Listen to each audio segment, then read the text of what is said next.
Se dedicó a una tarea que tiene que ver mucho con las Biblias que leemos, pero que no se ve. El padre Bartolomé fue experto en crítica textual, es decir, esa parte del estudio de la Biblia que consiste en confrontar los testimonios textuales más antiguos de cada libro, de cada parte, para llegar lo más posible a un texto más fiable, se puede decir. No es la palabra fiable, pero en todo caso lo es. Para llegar a un texto que, por los testimonios textuales, se puede considerar mejor. Él fue experto en Antiguo Testamento. Por la época de sus estudios le tocó el descubrimiento de los rollos del Mar Muerto. ¿Sí? ¿Saben? En el desierto de Judea se encontraron unos documentos muy antiguos, siglo I o anteriores, en donde se contenían documentos bíblicos, rollos que contenían libros más o menos completos, en un caso muy incompleto. Y bueno, para la crítica textual era una mina, había que confrontar nuestro conocimiento de los códices más antiguos con estos nuevos documentos. Por parte católica él fue el principal. Sí, desde luego ahí intervinieron mucho. Son propiedad del Estado de Israel, los rollos del Mar Muerto. Si alguien ha visitado Jerusalén, tal vez recuerde el Museo del Libro. Hicieron un museo nuevo para albergar estos documentos. Pero hay más testimonios textuales.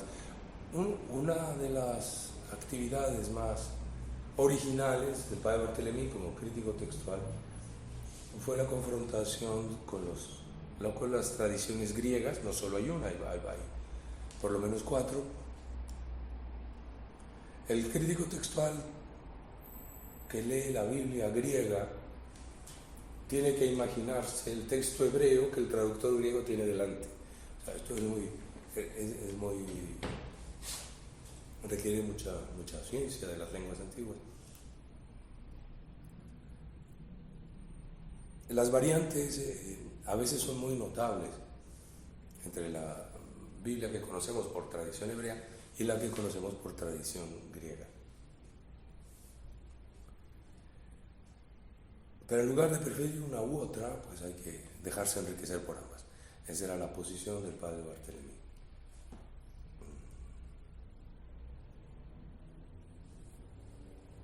La crítica textual tiene como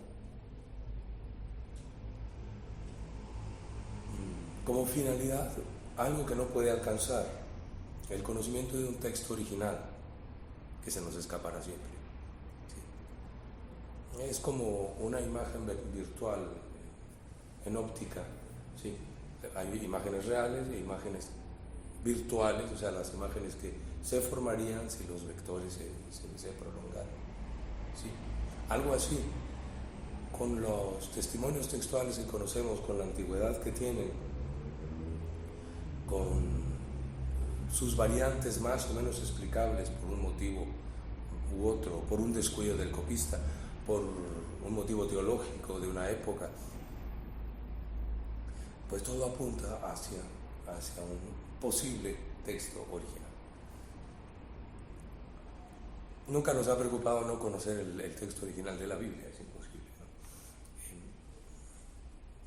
¿no? El texto original de Isaías. No es esa la cuestión, pero sí, virtualmente ejerce una fuerza de atracción para el trabajo del crítico textual. Todo esto está en nuestras Biblias. Cuando leemos hoy la Biblia de Jerusalén, detrás hay la primera edición, 1956, Detrás hay 75 años de trabajo de la Escuela Bíblica de Jerusalén para poder tener una traducción como esa. Pues ha habido mucha gente como el padre Bartolomé trabajando en el establecimiento del texto. En fin, debemos mucho a estas personas, como debemos mucho a los que hacen diccionarios. Nadie se preocupa mucho del nombre del autor de un diccionario, pero el diccionario es muy útil. Pues estos señores cambian el diccionario, hacen que una palabra pues adquiera un sentido que no había sido reconocido. Pues a esto se dedicó. Además, bueno, no lo he dicho, un padre dominico, un buen dominico, o sea, un predicador que tenía el gusto de predicar, encontrarse con la gente, tiene muy buen humor. Eso le ayuda mucho para leer la Biblia. En la Biblia hay mucho humor que normalmente porque leemos, somos demasiado serios, se nos escapa.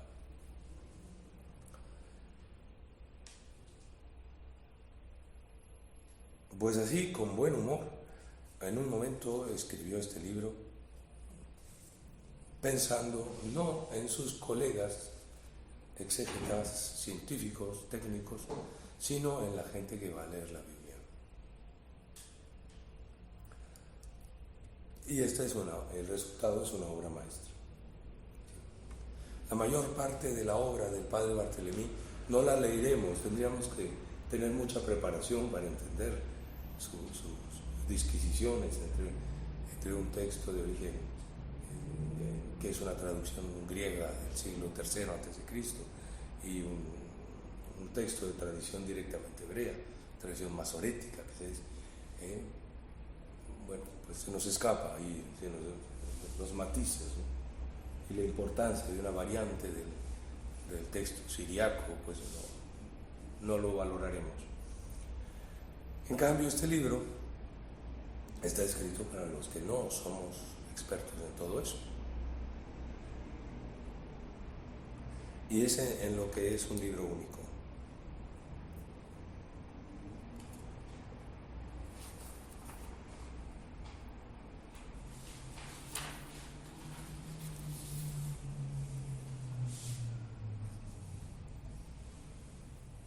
Muy bien, todo esto, algo de esto está en la introducción.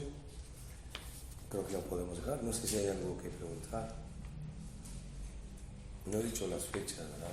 Murió en 2002.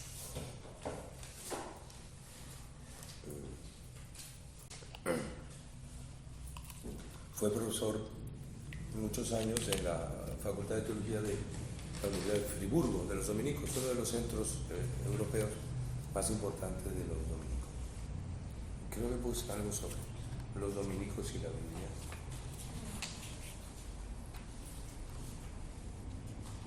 Sí. Por la figura de Santo Tomás de Aquino pensamos que los dominicos todos son teólogos especulativos, pero hay muchos que se han dedicado a la Biblia. Y aquí en la página 9 de la introducción se menciona desde el padre Lagrange, Marie-Joseph Lagrange, fundador de la Escuela Bíblica de Jerusalén, y otros que colaboraron ahí con él. La Escuela Bíblica de Jerusalén contó con el apoyo del Estado francés, por eso pudieron hacer, aunque es muy caro, trabajos arqueológicos. Sí. Cuando dice que encuentran esos testimonios como que hacen, que luego sirven para contrastar el texto, ¿eso es testimonios de la época? ¿Qué quiere decir? ¿Los libros entre el mar muerto, esos son de la época de Jesús o cómo? Sí, he usado la palabra testimonio que tal vez confunde. Testimonio textual, me refiero a un códice de la Biblia, una versión de Isaías del siglo II antes de Cristo o del siglo I después de Cristo. A eso le he llamado testimonio textual, o sea, un papiro o un códice, sí.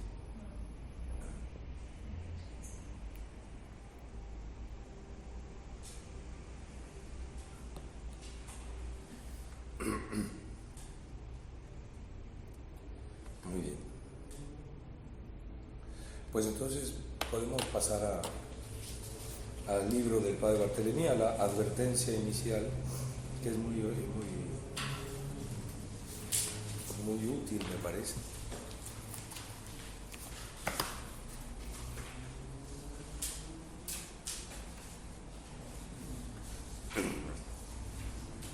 En todo esto suponemos que la Biblia es interesante, ¿verdad?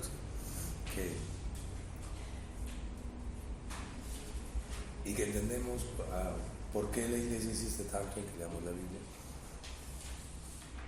Particularmente en los últimos 150 años ha habido un esfuerzo desde la época de León XIII para que volvamos a la Escritura, a vivir de la Escritura. Con la teología contrarreformista, con la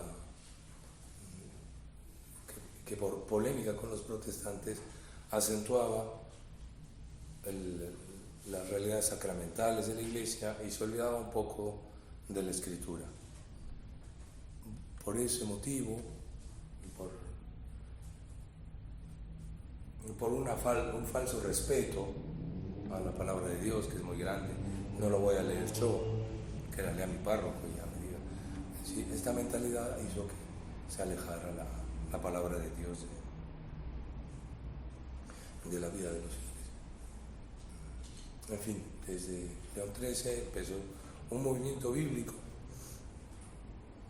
que en el Vaticano II tuvo una especie de punto de llegada con la constitución de Verbum, constitución dogmática sobre la divina revelación. Han insistido mucho todos los papas desde León XIII, el Papa Benedicto XVI con un documento Verbum Domini que estudiamos aquí en un seminario. El Papa Francisco hizo una carta apostólica en una conmemoración de un centenario de San Jerónimo. San Jerónimo murió en el año 420, o sea que en el 2020 se cumplió un centenario, que no voy a saber decir cuál es, pero vosotros sí. Entonces escribió una carta maravillosa sobre la Sagrada Escritura.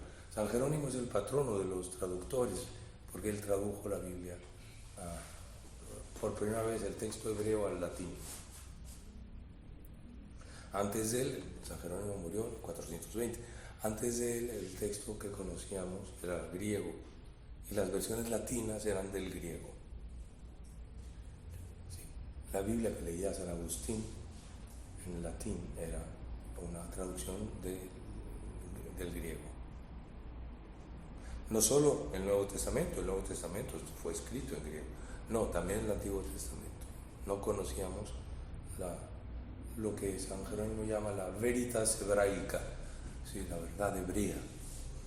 San Jerónimo fue el primero que por una misión que le dio el Papa, que entró en el texto hebreo y lo vertió al latín. ¿De dónde era San Jerónimo? Lo que hoy es Dalmacia. ¿Qué es Italia? No. Yugoslavia. Sí, del otro lado del mar Asiático. Sí. Dalmacia. La iconografía lo pinta siempre con un león. Y no se sabe bien por qué. Se sabe que tenía muy mal carácter, pero no. Entonces algunos dicen, bueno, pues mal carácter. Pero alguno me dijo en una de esas zonas, es que había muchos leones en Dalmacia entonces. No lo sé.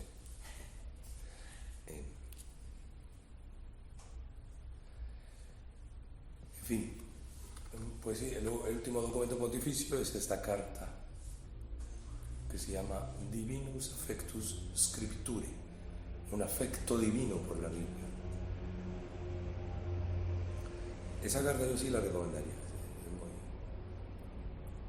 es muy hermosa sobre la relación de San Jerónimo con la Biblia y que nos edifica, nos acerca a la Biblia.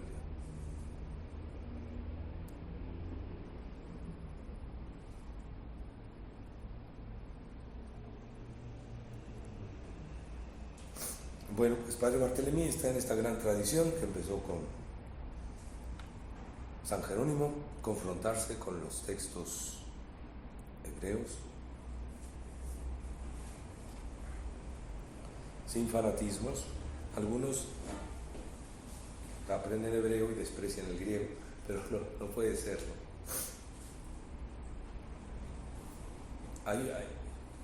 Todas las veces que en el Nuevo Testamento se cita el Antiguo, se usa la versión griega del Antiguo. Eso le da una autoridad inmensa. Sí, me explico. ¿Se entiende? El Nuevo Testamento no cita el Antiguo Testamento por la tradición hebrea, sino por el texto griego. Quiere decir que lo eleva. Sí.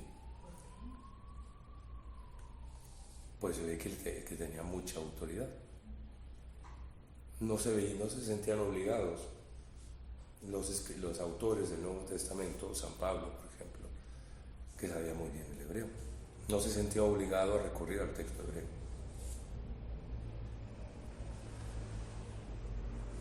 Pues ahí tenemos a nuestro Padre Bartolomé. Pero todo esto es lo que no interesa en el libro que vamos a estudiar. Es de lo que él no se ocupa en este libro.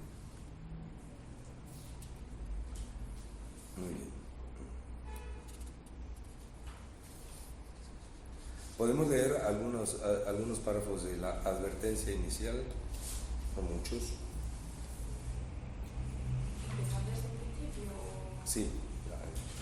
Si amateur viene del verbo amar, esta es una obra de amateur.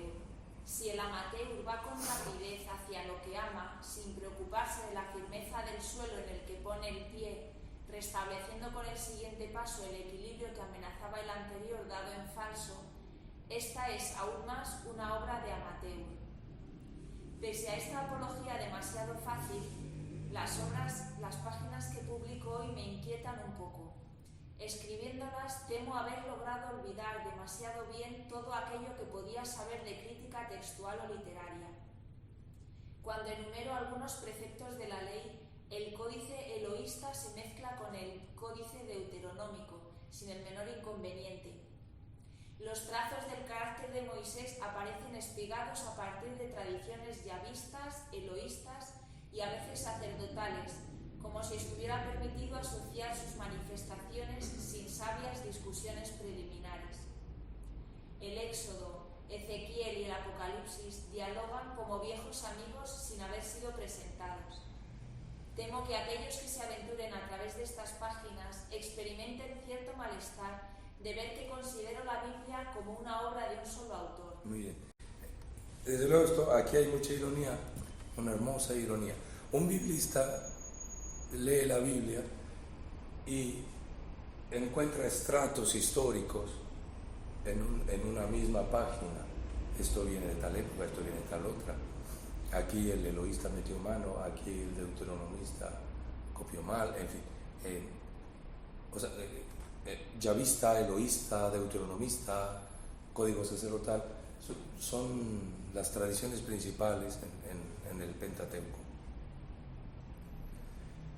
Se entiende, por su preparación como crítico textual y literario, Bartolomé ve un texto en profundidad histórica de redacciones, tradiciones, formas literarias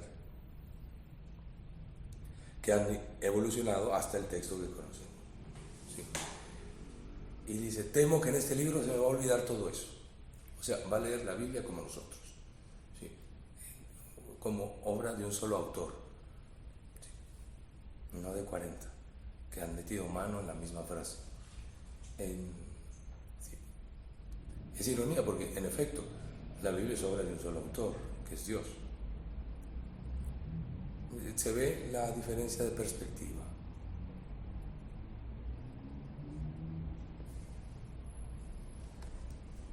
Y por eso pueden dialogar como viejos amigos el Éxodo, Ezequiel y el Apocalipsis.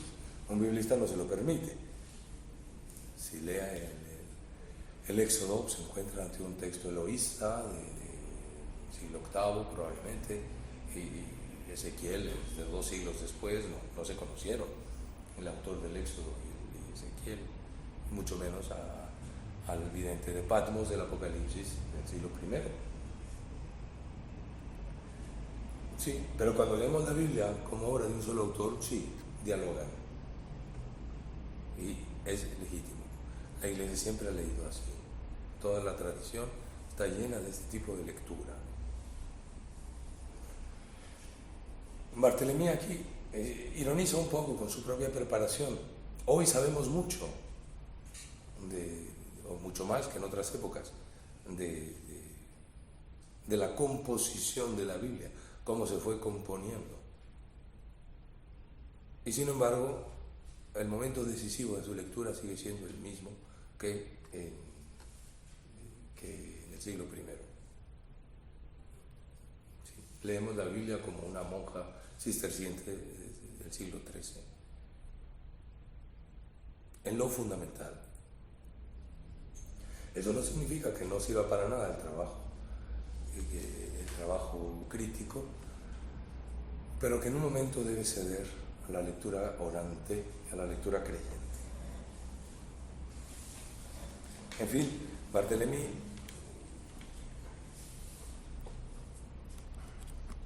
teme que los que lo conocen digan, este es el de aquí, perdió aquí toda su capacidad crítica. Pero enseguida defiende con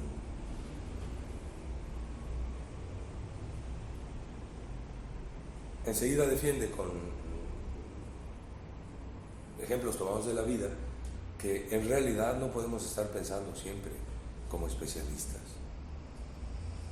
Perderíamos la realidad. Leemos el segundo párrafo. Si pese a todo me permito publicarla, no es sino porque he llegado a la convicción de que montones de críticas serias corren el peligro de ocultar la seriedad fundamental de la Sagrada Escritura. Una palabra de Dios dirigida hoy a su pueblo, esto es, a usted y a mí. Justamente antes de escribir los 10 capítulos que siguen, he pasado otros tantos años estudiando recensiones palestinas de la Biblia griega, en el curso del primer siglo de nuestra era. Este trabajo está actualmente en curso de impresión en Holanda. No reniego de él, pero he de concluir que no me ha aportado la mínima luz nueva sobre el eco que la palabra de Dios ha de tener en el designio de mi vida. Se puede hacer la historia de los sucesivos barnizados y decapados sufridos por un lienzo y discurrir sobre las variaciones producidas en el equilibrio y el contraste de las calidades de los colores. Se puede escribir una historia del proceso de los cuarteamientos de la Gioconda, investigar en qué época ha aparecido el que se encuentra en la esquina interior del ojo derecho de la Mona Lisa, en el lado derecho de la nariz o la chismosa que la rodea ligeramente por la derecha. Es importante porque estos dos cuarteamientos hacen difícilmente perceptible la transición de la nariz a la mejilla, igualmente iluminados y situados, sin embargo, en dos planos diferentes. Siendo la Biblia palabra de Dios, es normal que se dedique mucho tiempo y mucho esfuerzo al estudio de los avatares sufridos por el texto. Pero la macrofotografía que así se obtiene no tiene relación directa con la óptica de una lectio divina. Muy bien. ¿Se entiende el ejemplo? O sea, se puede estudiar una obra de arte históricamente según los accidentes que han sufrido los colores, ¿sí? Como explica aquí. Pero ver la obra es otra cosa. ¿Sí? Da uno un paso atrás, no se detiene en los detalles, se olvida de sus cámaras fotográficas, de los microscopios y ve la obra entera y recibe la forma entera. Eso es lo que Barthélemy hace aquí con la Biblia y es lo que todo creyente debe hacer, sea experto o no en crítica textual. Y cuando el biblista ya no quiere hacer eso, ya no quiere leer la Biblia como obra de un solo autor, ha perdido, como dice irónicamente, ¿no? Por ser tan serio en su disciplina, ha perdido la seriedad de la Biblia. Ya no le habla a Dios. Sí. Le habla a un hebreo del siglo V a.C. que intenta escribir un salmo cuyas características él alcanza a conocer. Pero ya no es Dios el que le está hablando. En fin, en este sentido va la advertencia. Es una advertencia para todos los estudiosos de la Escritura. Como no es nuestro caso, tal vez no nos tienta mucho perdernos en los detalles históricos. Barthelemy sigue poniendo ejemplos. El ejemplo quizá el más claro es el de la fotografía. Si uno se acerca mucho a una fotografía, pues pierde la imagen, ve puntitos negros y blancos, ¿no? ¿Sí? Una fotografía en blanco y negro, y se necesita retirar para ver la imagen. En la siguiente página dice, en el centro de la página: por tanto, no puede intentarse una teología bíblica nada más que teniendo en cuenta dos exigencias. Negarse a aislar un libro o incluso un testamento cuando es la Biblia en su conjunto la que se anuda como una tragedia en sus 5 actos. Muy bien. No podemos aislar los textos. La unidad de la Escritura, dice Deiber, ¿sí? La unidad de la Escritura rige la lectura de cada parte. Yo leo Isaías y no puedo aislar a Isaías de lo que le precede y de lo que sigue.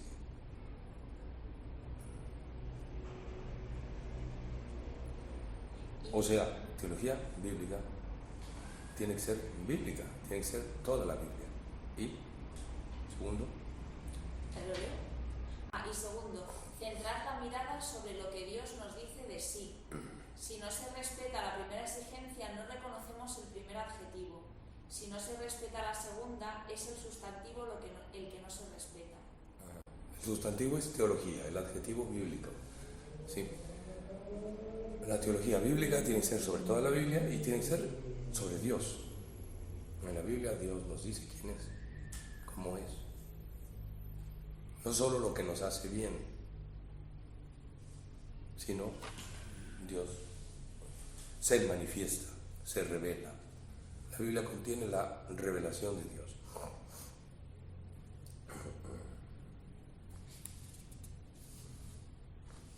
En fin, así que este experto en crítica bíblica ahora se convierte en un teólogo bíblico. Deja sus herramientas técnicas de crítico y lee como un creyente, como un buen fraile dominico, la Escritura.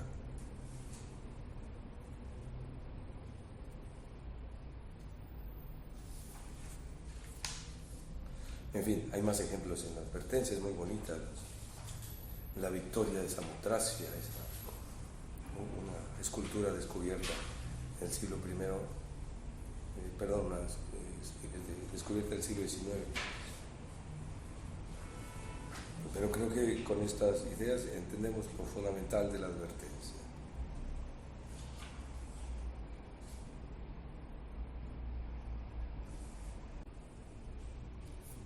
Muy bien, vamos en 2 páginas adelante.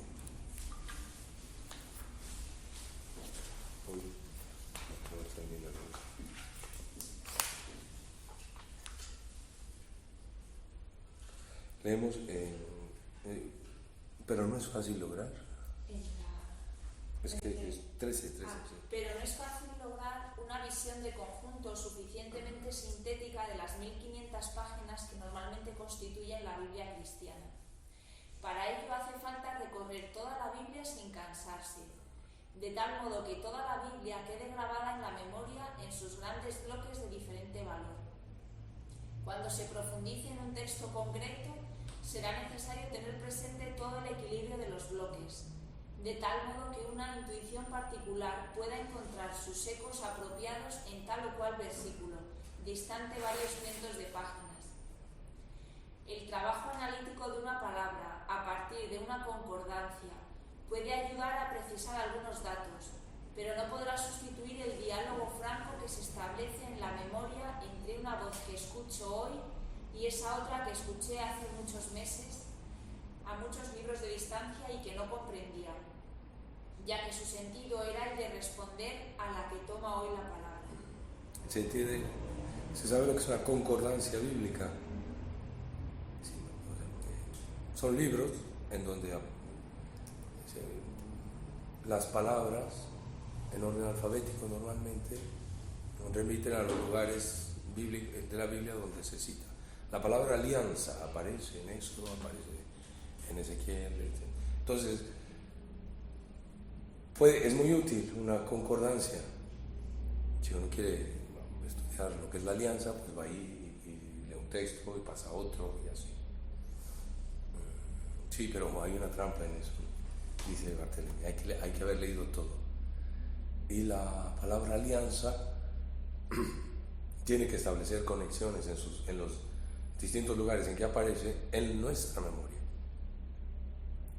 Tenemos que sentir lo que es la alianza en Génesis 15, cuando Abraham hace alianza con Dios, con un rito muy raro de un animal descuartizado, y Dios pasa en medio. Sí. Y la palabra alianza en el monte Sinaí, cuando Moisés sella una alianza entre Dios y el pueblo, y la alianza de Josué 24 y así.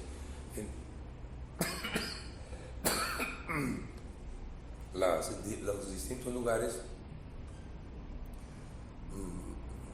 van remitiéndose uno a otro y se va formando en nosotros, en ese diálogo que la memoria conserva, se va formando una idea propia de lo que en la Biblia es alianza.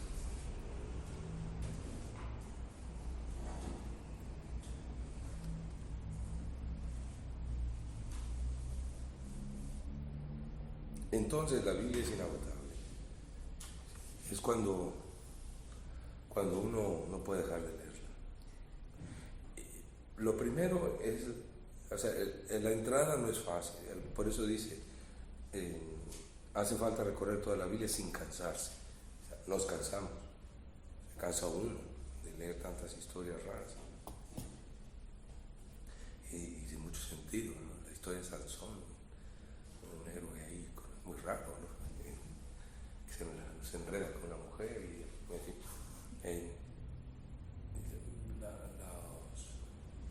y luego tantas desgracias. ¿Por qué el reino de Israel siempre va a peor? Porque las cosas no pueden ir bien. No es la historia de un gran pueblo en el sentido de Grecia o de Roma, no, más bien un pueblecillo que no termina nunca de brillar mucho. Se puede uno cansar. Por eso se requiere esa humildad de entrar y perseverar, conocer, haber pasado todas las palabras de la Biblia una por una. Entonces la Biblia empieza a hablar internamente y de repente está uno dentro.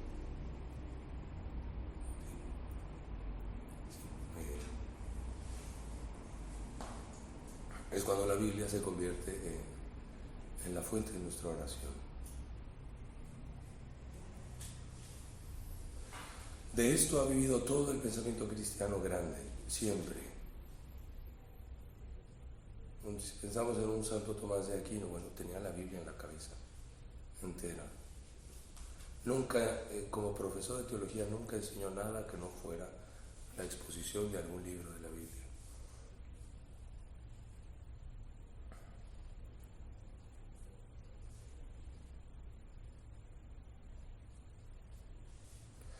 Y hoy que todos leemos, todos sabemos leer, sería una pena que no accedamos a estas palabras santas en las que Dios nos habla.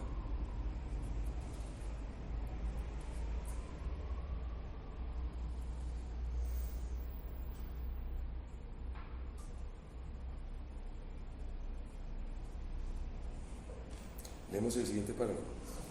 Recorrer la Biblia sin cansarse no es suficiente para que nos hable.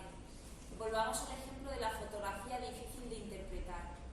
Descubriré más fácilmente el significado de esta imagen si conozco ya la realidad que representa.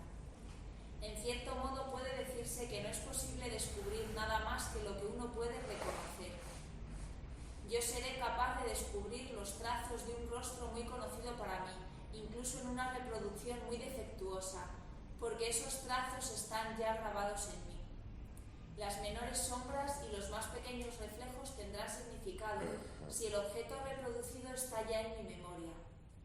Pero las realidades a las que el corazón se muestra indiferente no permanecen fieles en la memoria. Para que una voz sea reconocida no basta que la hayamos ya escuchado. Hace falta además que al menos por su acento ella nos haya hablado. Por tanto, aquel que no ha identificado ya el acento de la palabra de Dios en su vida no podrá descifrar una palabra de Dios en la Escritura. Nunca lograré situarme en la sintonía en la que su voz puede ser reconocida si esa sintonía no es para mí un lugar habitual de silencio amoroso. ¿Se entiende? O sea, la Escritura se lee porque conocemos a Dios. De lo que nos habla es de algo muy nuestro, no de algo ajeno a nosotros. La historia de Israel pues puede ser muy ajena porque no nos la sabemos. El tiempo de los jueces nos puede resultar un poco raro. Pero el Dios que habla ahí, el Dios de Gedeón, de Sansón, de Débora, pues lo conocemos.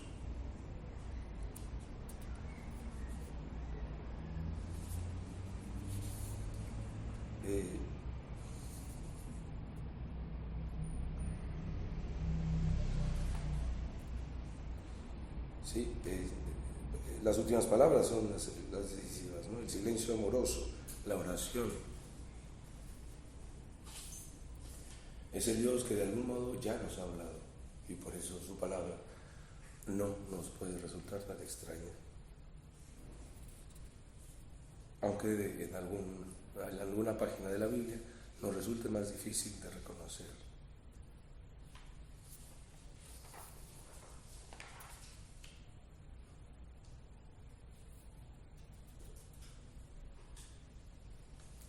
Muy bien. Yo creo que por la advertencia está bien. No sé si hay alguna pregunta.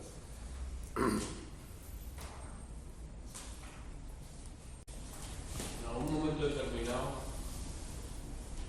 la Iglesia, no sé dónde, se ha dejado de enfatizar la importancia de la Biblia. O sea, la Biblia se ha quedado diluida entre cientos y cientos y cientos de obras y ya ha salido no sé quién, ahora este dice no sé cuántos. O sea, la sensación que tengo respecto a la Biblia es que si yo hago una encuesta en una misa un domingo y pregunto quién ha leído la Biblia, dudo mucho que haya alguien que levante la mano de lo que estoy escuchando yo aquí. O sea, mientras que el musulmán, tú vas a un país musulmán y el Corán se lo aprenden antes que a comer, la sensación que yo tengo es que la Biblia, una persona de a pie, no se la sabe. O sea, y si encima su formación viene de que escucho al sacerdote el domingo en la homilía del Evangelio, olvídate del Antiguo Testamento. Entonces yo no sé dónde hay ahí un punto de inflexión donde se ha perdido la importancia de escuchar a Dios y que la Biblia te dice todo. O sea, que al final del día se debería decir, oye, dejar de leer tantos libros y leer la Biblia. No lo sé, pero yo tengo la sensación de que una gran parte de lo que nos está pasando dentro de lo que es nuestra Iglesia es la ignorancia brutal que existe respecto a que Dios te habla continuamente y que no lo escuches porque primero todo no lees lo que te está contando, ¿no?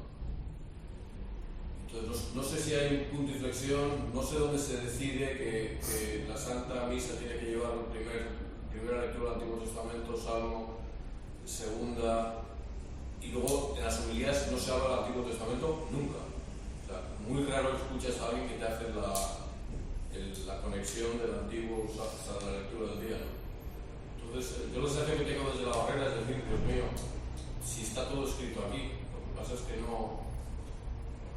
Sí, es verdad. Existe una ignorancia brutal. Mea culpa, sí. Repita un poco, no sé si lo han escuchado, repita un poco. Sí, Mauricio dice que en donde ha habido este alejamiento de la Biblia, cuando ha ocurrido que en la predicación y en la práctica de oración los fieles no han tenido contacto con la Biblia, lo han perdido.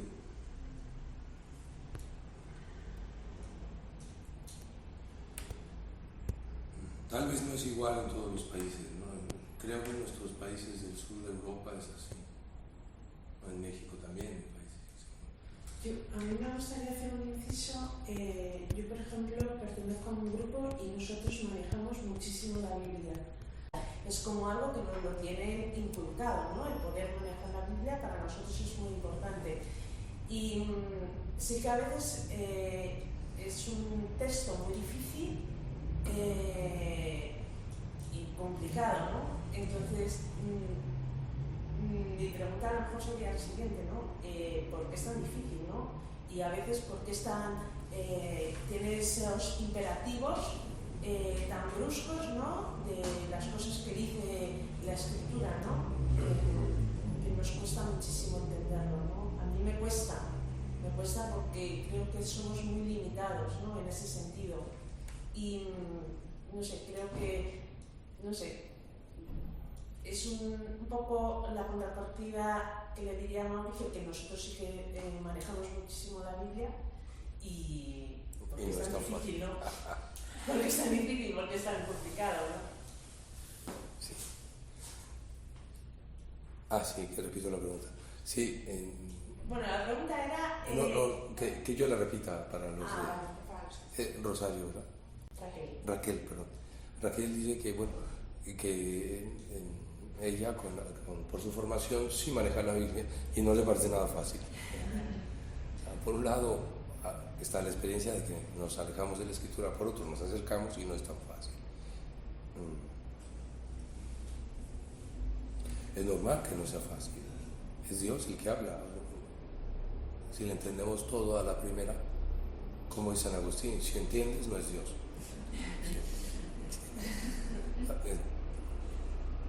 Si Abraham no entiende a Dios, le obedece.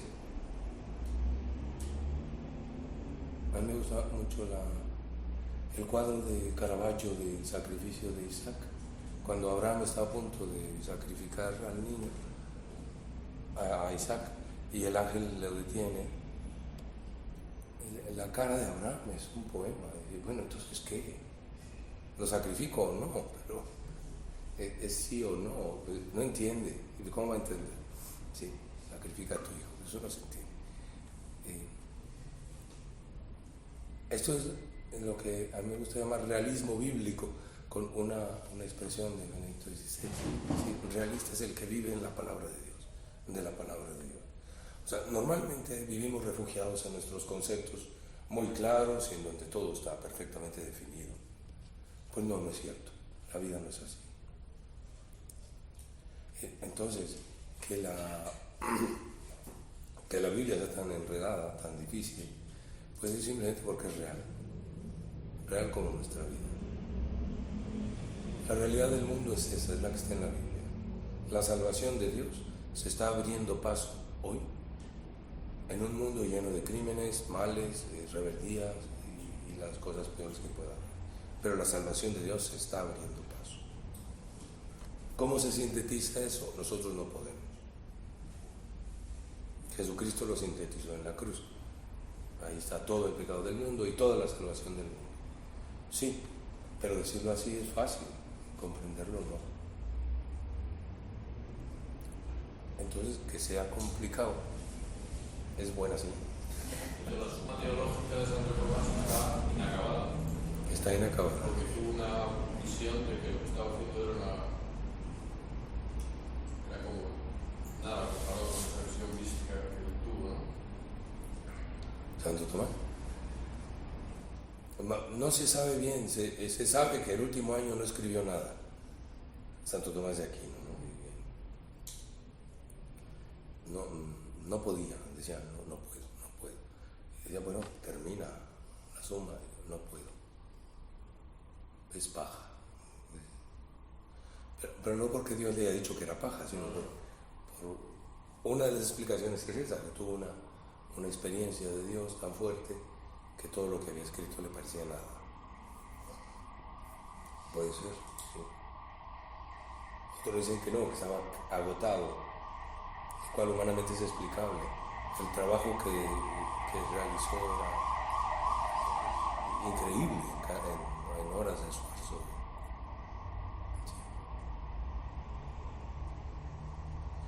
Sí, no sé, me gusta la explicación de la experiencia mística, pero creo que no se ha podido saber exactamente.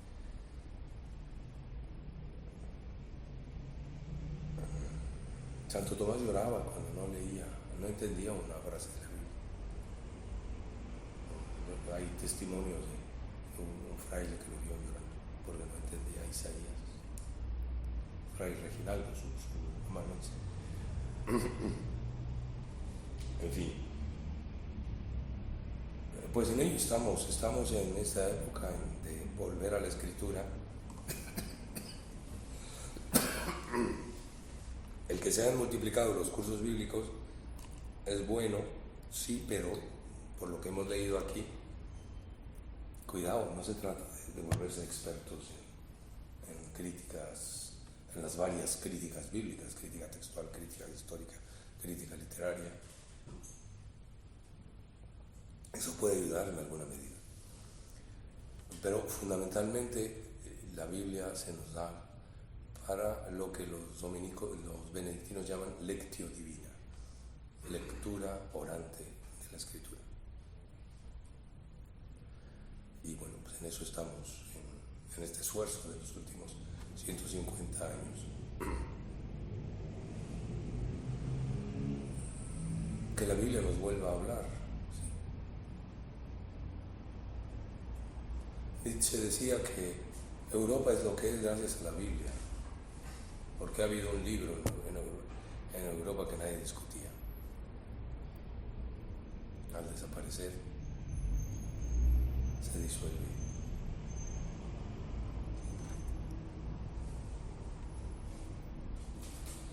Muy bien.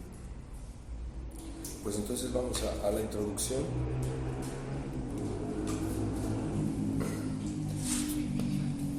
Padre Bartolomé escribe maravillosamente bien. No sé si lo habéis notado. Escribe muy bien. Y nuestro traductor es muy bueno. Este texto, esta edición fue publicada por nosotros, por la Fundación Mayor. Sí. De hecho, veréis muchas erratas. Fue nuestro... sí, o sea, que no os asustéis. Erratillas, padre, sí. ¿Sí? Yo no las he visto. Fue mi primer libro. Las mujeres siempre ven el polvo. Hay que limpiar ahí. Eso no. Está limpio. ¿Empieza desde el principio o desde...? La introducción, página 16. Sí. La relectura de la palabra antigua. El Antiguo Testamento no está formado por unos archivos como los demás. De lo contrario, se podría creer que el acceso al Antiguo Testamento tiene que reservarse a una clase de hombres, a aquellos que tienen especialmente esta vocación de establecer la continuidad con el pasado, los archiveros, especie que existe en todos los pueblos pero cuyo número es restringido. Los archivos del Antiguo Testamento contienen una palabra de Dios, y cuando en otro tiempo Dios comenzó a tomar la palabra, su palabra de entonces era ya mucho más idéntica de lo que nosotros podríamos pensar, a la que habría que pronunciar Cristo.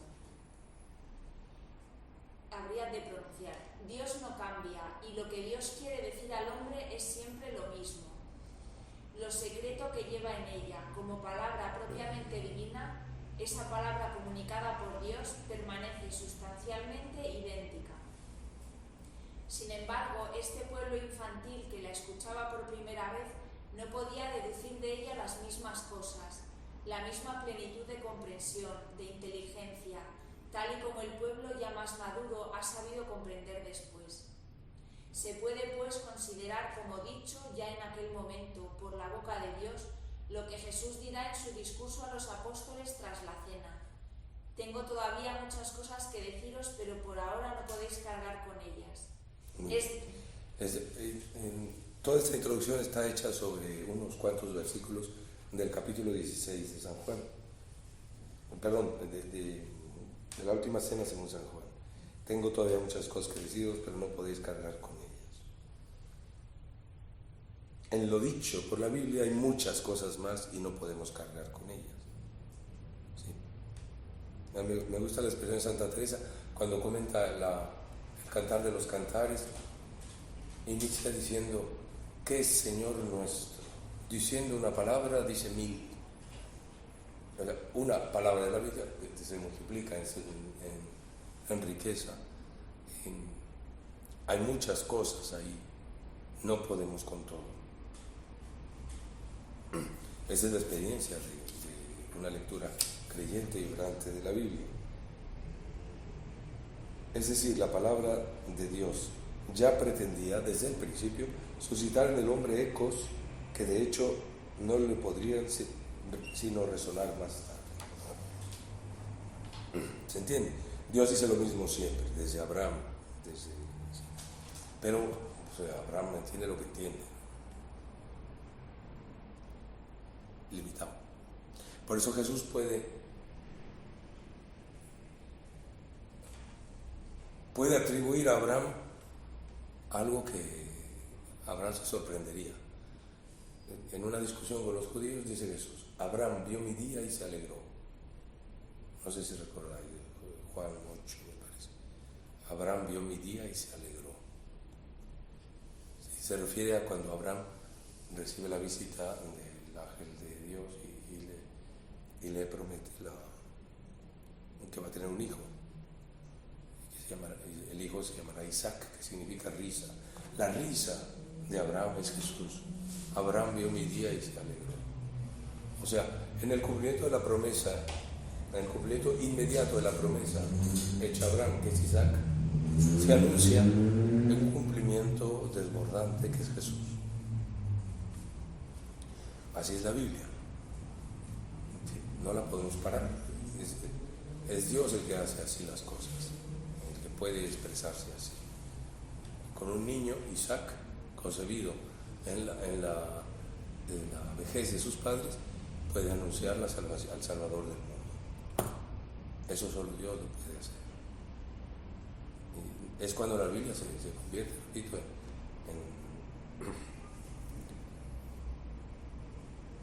en prueba de la presencia de Dios. Dios ha estado aquí, en esta historia, siempre, con toda su salvación. Seguimos leyendo.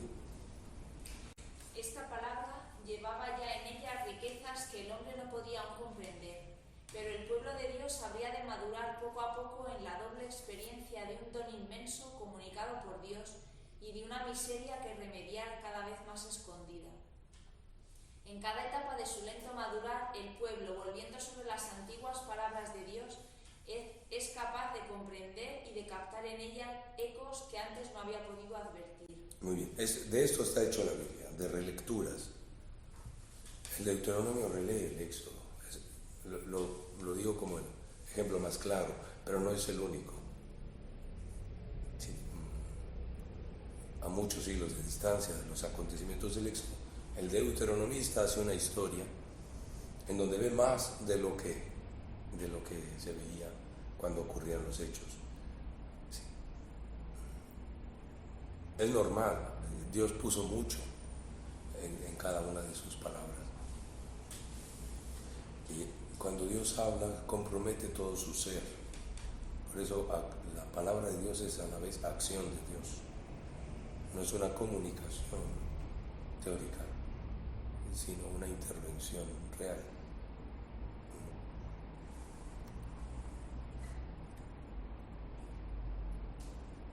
¿Vemos? En este sentido se puede citar otra palabra de nuestro Señor en su discurso posterior a la cena. Cuando venga el Espíritu os recordará todo lo que yo os he dicho. Ok, esto vale también para el Nuevo Testamento, no hemos terminado de entenderlo. estamos en ello. Y cada generación, cada cristiano, pues se va dando cuenta de que había más de lo que parecía. Y claro, necesitamos un don especial, el don del Espíritu Santo, para que la Biblia hable así. Y es precisamente porque la palabra desde Abraham hasta Jesús contiene en sí más riqueza de la que los contemporáneos pueden comprender, por lo que una de las tareas fundamentales del Espíritu es recordar al hombre lo que Dios le ha dicho antes. Recuerda a un corazón que ha profundizado, a un corazón más lúcido lo que ha escuchado en su infancia y que no podía entonces comprender. Por tanto, el Espíritu que ha inspirado la Escritura y que ha depositado en ella sus secretos tesoros que ningún contemporáneo podía sondear, tenía como segunda misión, necesariamente vinculada a la primera, la de guiar la relectura de la palabra antigua. Es decir, el Espíritu inspira la Escritura e inspira la lectura de la Escritura. Sin él, la Escritura se nos cerraría.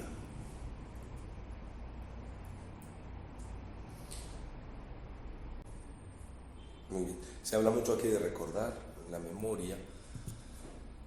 La memoria en Israel es esencial, en el Nuevo Testamento también. Acuérdate de Jesucristo, dice Jesús, dijo San Pablo a Timoteo, acuérdate de Jesucristo. La memoria tiene que estar llena de las palabras de Dios, palabras y hechos de Dios inseparablemente. Si la memoria del creyente no está llena de la palabra divina, entonces la fe se vuelve teórica. Ya no es una experiencia que hemos vivido, una experiencia de salvación que conocemos personalmente o desde desde los judíos que nos preceden en la fe. ¿Sí? En cambio, si la memoria se llena de la Biblia, llevamos toda esa historia de salvación como nuestra experiencia, como lo que da sentido a nuestra experiencia. Por eso en la educación antigua, según Newman, en el siglo IV, en el Oriente cristiano, los niños se aprendían de memoria los 150 salmos de David. ¿Sí? Y a los cristianos entonces les parecía normal. ¿A dónde va este niño sin 150 salmos en la cabeza? Se va a perder. Lo mismo hacían los monjes benedictinos en Occidente en el siglo, desde que empezaron a tener niños en los monasterios, ¿no? A partir del siglo X. Primera lección, niños, el salterio entero, todos los salmos en la cabeza. Y después, ya se verá, algunos estudiarán más, son más listos, otros no, otros a la huerta directamente. Bueno, a la huerta todos, pero en fin, la base es llenar la memoria de palabras santas, si no se llenan de basura. Es un discernimiento básico en la tradición monástica. O llevas a Dios en la cabeza o se mete cualquier basura. En los seminarios la Biblia es la base, ¿verdad? Debe ser. Debe ser. Un sacerdote que hoy día se ordena, se sabe la Biblia, de la página. No sé lo que me.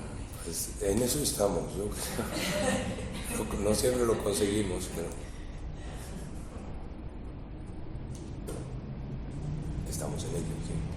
Y el entendimiento de la Biblia no tiene más que ver con la fe. Hay cantidad de gente que sin ninguna preparación, bueno, ya a lo largo de la historia del cristianismo, cantidad de gente que no tenía ninguna preparación, ya la Biblia, más que la entendía, que la vivía. O sea, la tenía que entender con fuerza. Y Santa Teresa es doctora de la Iglesia. Quiero decir que el entendimiento de la Biblia no tiene más que ver con la fe que tienen las personas. No, absolutamente, sí. La pregunta es si la comprensión de la Biblia tiene que ver con la fe. Absolutamente sí. Todo depende de la fe, todo depende de recibir esa palabra como palabra de Dios. Eso es fe. Estas palabras son divinas. ¿Sí? Si uno recibe las palabras de los salmos como las de un poeta hebreo del siglo IV antes de Cristo, bueno, es verdad. Pero es distinto eso a recibirla como palabra divina. Desde luego los creyentes son los que pueden recibir la palabra de la Biblia de esta manera. Solo los creyentes.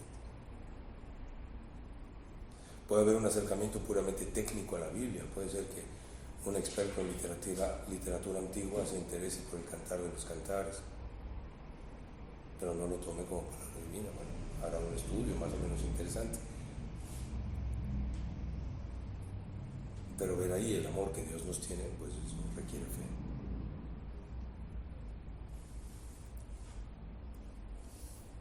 Muy bien. Bueno, vamos más adelante. La siguiente página, arriba. Tomemos ahora una tercera palabra de nuestro Señor del discurso posterior a la cena. Y el Espíritu os conducirá a la verdad completa. Si el Espíritu se convierte en guía de la relectura que el pueblo hace de esa palabra que él había inspirado en otra ocasión, es porque su misión es la de hacernos entrar en la verdad total. Incluso tras la muerte de Jesús, puesto que los discípulos del Verbo de Dios hecho hombre no eran capaces de sobrellevar lo que él tenía que decirles, su pueblo tiene que continuar dicha relectura de la palabra para poder acceder a la verdad total. Ahora bien, esto no es posible nada más que con la guía del mismo Espíritu que inspiró la palabra antigua, es decir, en la pertenencia al pueblo al que fue prometido el Espíritu por parte del que hizo las promesas. Yo creo que es desde esta perspectiva desde la que la Biblia adquiere para nosotros todo su sentido. Ahora comprendemos por qué y cómo Jesús pudo decir que el cristiano que conoce la Sagrada Escritura es como un propietario que saca de su tesoro lo nuevo y lo antiguo. No saca solo lo viejo materialmente, sino que espiritualmente saca solo lo nuevo, si sabe inventariar su tesoro bajo la guía del Espíritu, que animó en su día la palabra. Muy bien.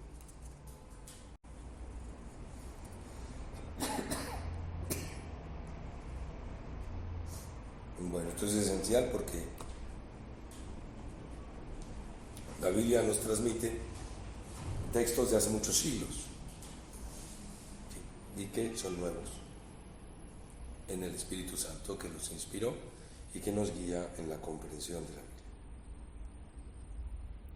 El Espíritu os conducirá a la verdad completa.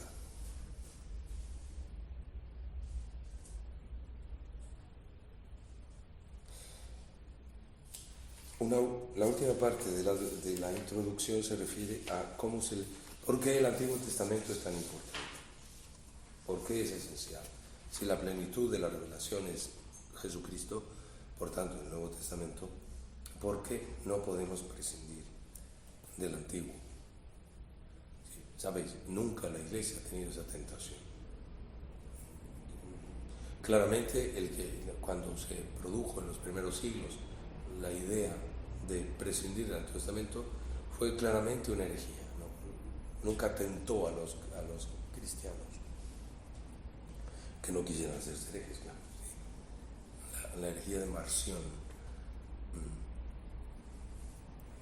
¿Por qué necesitamos el Antiguo Testamento si la plenitud está en Cristo? Si la Iglesia recibe todo lo que es de Jesucristo.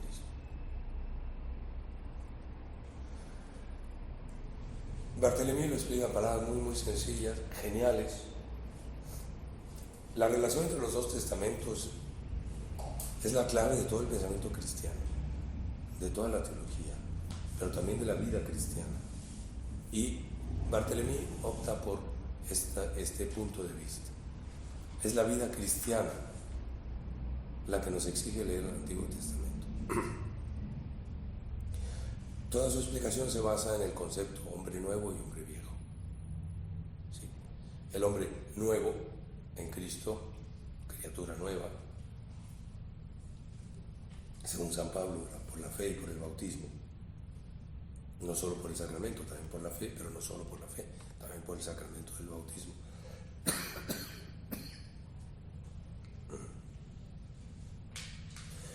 El hombre nuevo es lo que Dios quería de nosotros en su Hijo. Pero el hecho es que el hombre viejo todavía subsiste en cada uno. Y por eso estamos siempre en el tránsito del hombre viejo al hombre nuevo.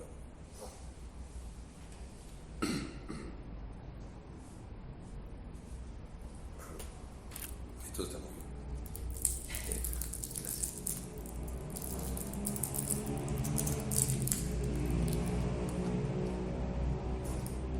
Eso es lo que explica Barthélemy. Podemos tomar algunas frases.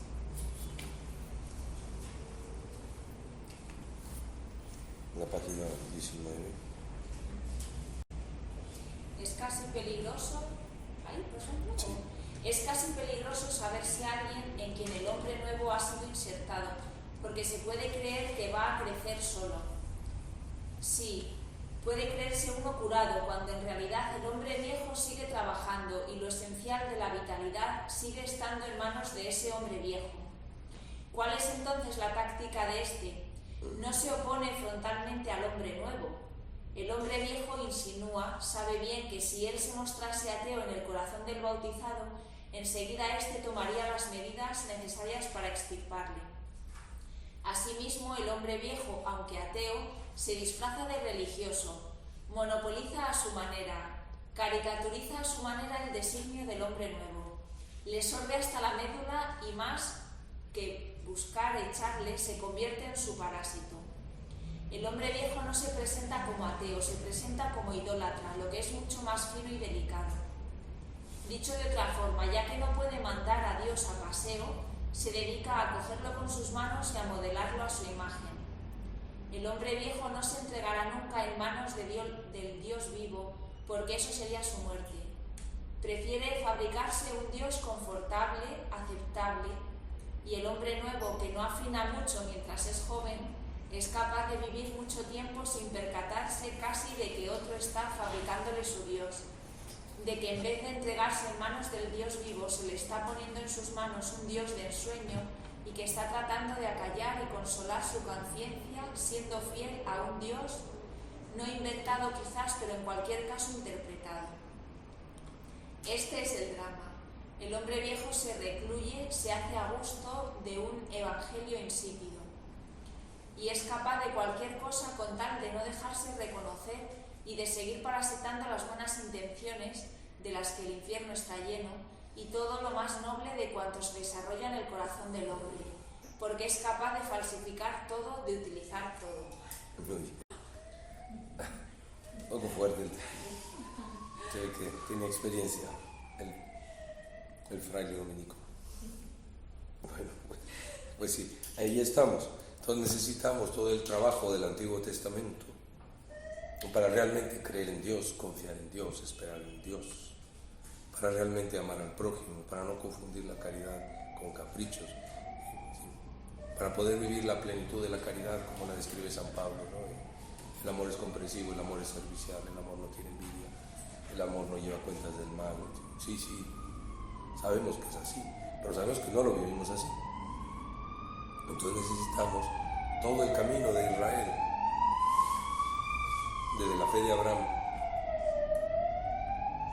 para aceptar a Jesucristo. Por decirlo así, el Antiguo Testamento nos trabaja, nos reelabora, nos quita nos quita tontería, nos quita caprichos, para que vaya emergiendo el hombre como Dios lo quiere. Y a este hombre Jesucristo le da la mano.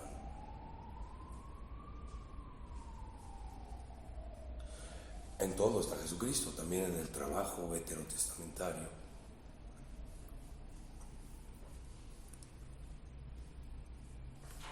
Por eso instalarse simplemente en el Nuevo Testamento es una tentación muy fuerte.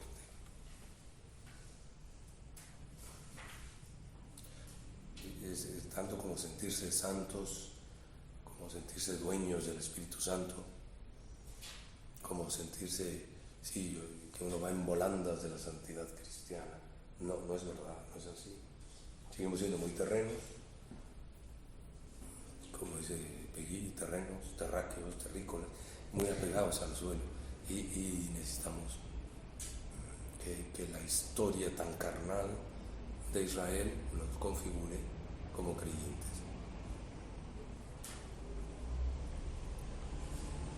La Biblia produce una apertura a Dios que nos permite recibir de Dios todo, también a Dios mismo cuando viene en su Hijo Jesucristo.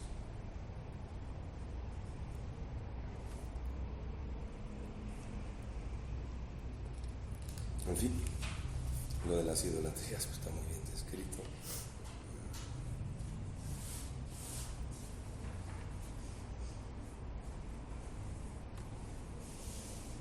Terminamos la introducción.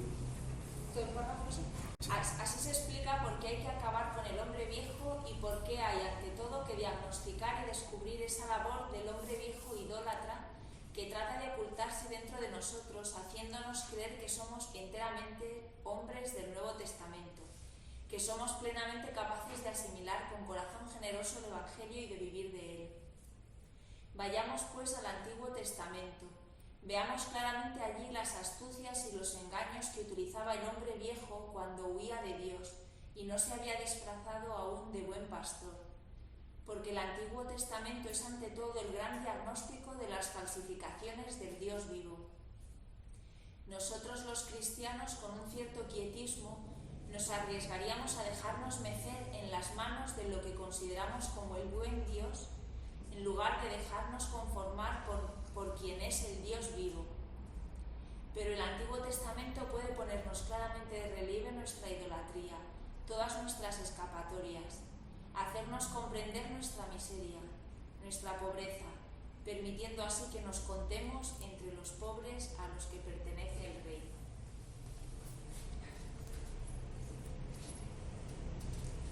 Muy bien. Por lo menos escogimos bien el libro, ¿no? El buen Dios, esa es la expresión que se usa mucho en francés, ¿no? Le bon Dieu. Nosotros no la tenemos.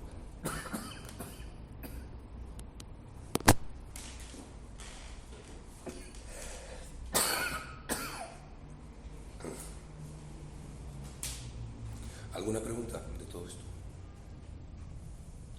Barthélemy es experto en el Antiguo Testamento, entonces nos va a hacer sentir con toda su preparación, pero leyendo como creyente distintos libros del Antiguo Testamento o figuras del Antiguo Testamento. Empezamos con Job, pecado original, dos pastores, Moisés y David, esos eran pastores. Como la Biblia nos trabaja para que caminemos del hombre viejo al hombre nuevo. Sí, vamos muy rápido, todo esto merece ser vuelto a leer. La advertencia es un poco más técnica, pero utiliza ejemplos muy gráficos que pueden ayudar a la comprensión. Entonces, en lo que nos queda, son 40 minutos, podemos empezar con el primer capítulo, que es el libro de Job, sobre el libro de Job. Barthélemy es una presentación muy original.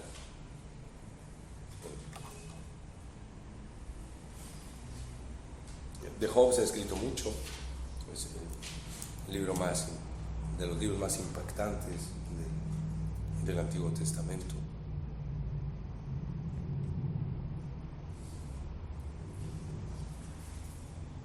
Hace el año pasado, en marzo, este año en marzo, sí, en el encuentro sobre el dolor humano, a mí me tocó exponer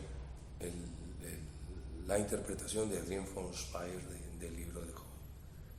Eso lo encontráis en la página, si os interesa, en la página de la Fundación. La presentación que hace Barthélemy es distinta, pero la Biblia es así, da para muchas buenas interpretaciones.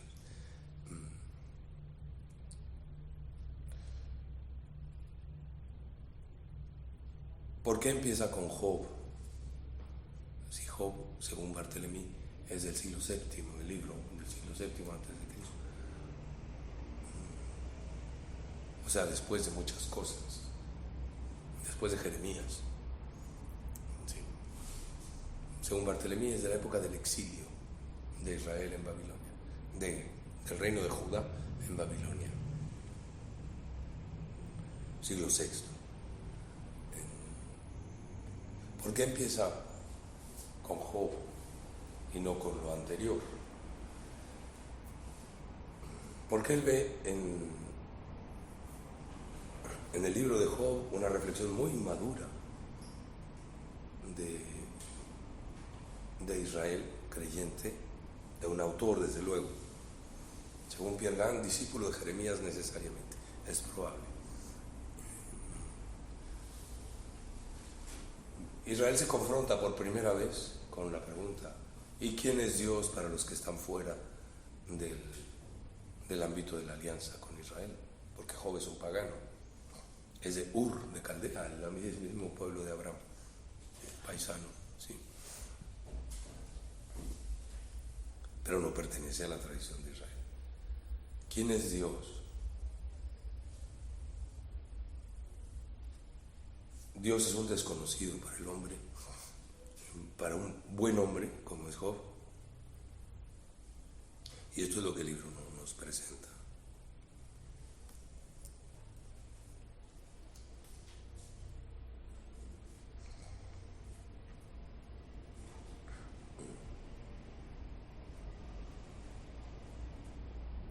Empezamos en la página 21, el segundo párrafo. De la misma manera, tenemos nosotros dos sistemas de percepción bíblica, el neotestamentario y el veterotestamentario. Hay que desconectar el sistema neotestamentario y tener el valor de entrar en las tinieblas de ese pueblo que yacía en las tinieblas y sobre el que apareció la luz, para poder ver con él cómo aparece esta luz. Antes hay que acostumbrarse a la oscuridad, sin la cual siempre nos arriesgaríamos a comparar esa aurora del Antiguo Testamento con la plena luz del Evangelio, y consideraríamos por tanto que ahí no cabe ver nada claro y que el Antiguo Testamento no aporta nada al corazón del hombre. Sin duda que a esa parte de nosotros mismos que está acostumbrada a leer el Evangelio, todo esto se nos presenta como ensombrecido. Por eso también debemos ponernos en el lugar de ese pueblo que escuchó esto por primera vez. Si no nos ponemos en su lugar, no comprenderemos nunca. He aquí por qué el libro de Job tiene una importancia fundamental, porque es en este libro en el que el pueblo de Israel se pregunta cuál es la situación del hombre pagano en relación con Dios. Y por hombre pagano entiendo aquel que ignora la revelación, aquel a quien Dios no ha dirigido aún su palabra.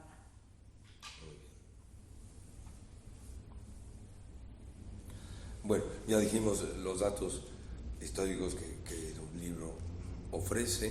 Sí. El personaje del libro, Job, es del país de Ur, o sea, Caldea, fuera de las fronteras de la alianza de Israel.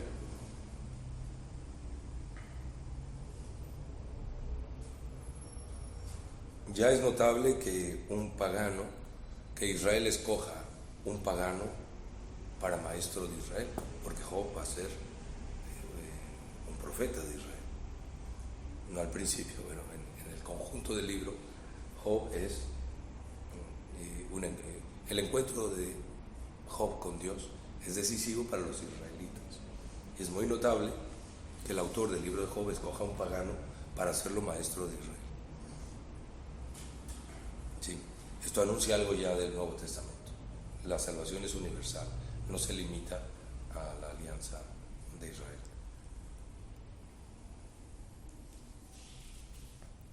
Por eso dice al final de esta página: Dios es un Dios que no se explica. E Israel ha colocado frente a ese Dios a un sabio pagano, Job. Ha sido necesario que Israel llegue a la madurez para que se haga esta pregunta: ¿Qué relación tiene Dios con un hombre que no conoce la revelación? ¿Qué pasa con el hombre al que Dios no le ha hablado? Que no conoce la alianza con Abraham, que no conoce la ley de Moisés.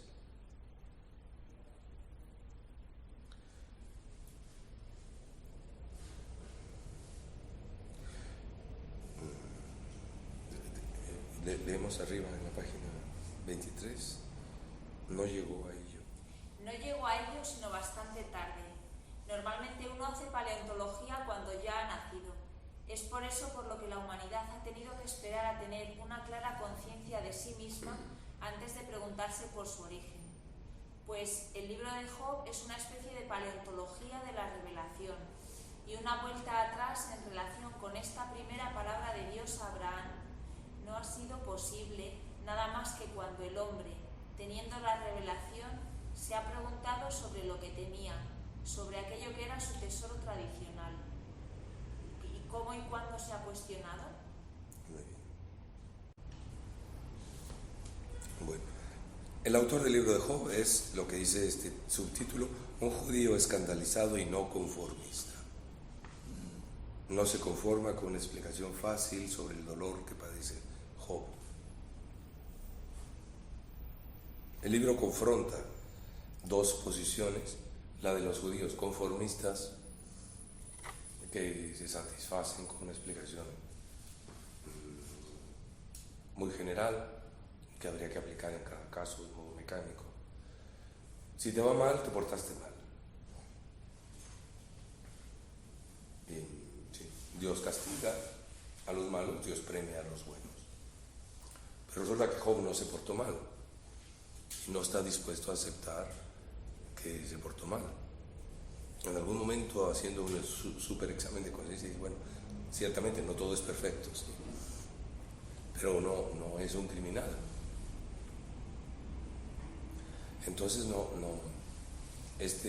el autor del libro de Job se atreve a preguntar qué pasa aquí, qué pasa con el dolor humano.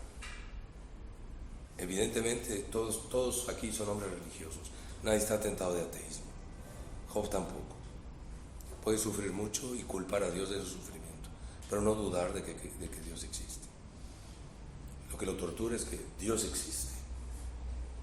Dios ha creado todas las cosas. ¿Por qué permite lo que permite?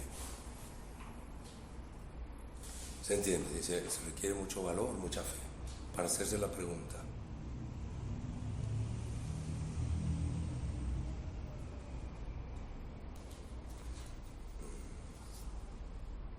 Bueno, leemos en página 23.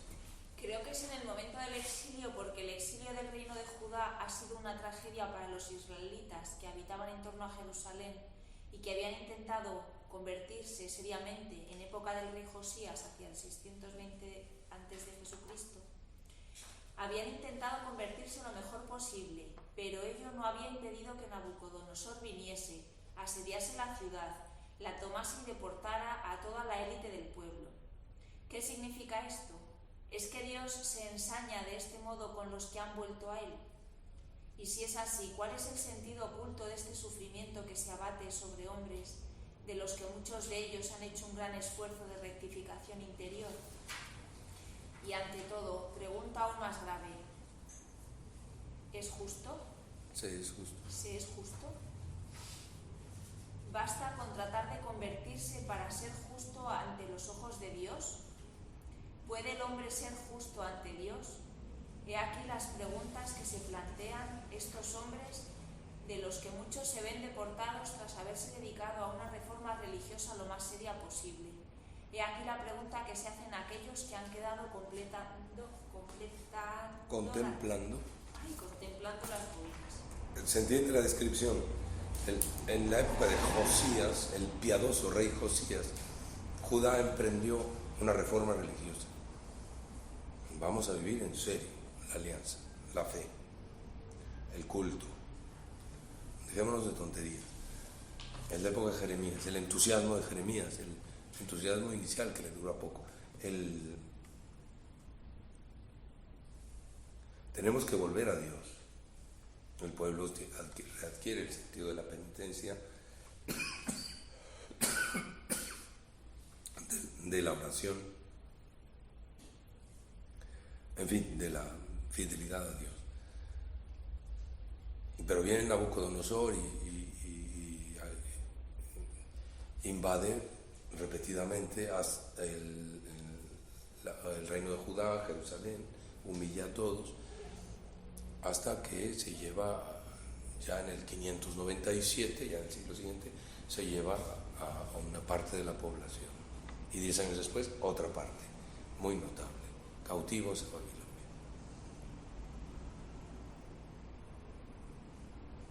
Así trata Dios a los que querían convertirse.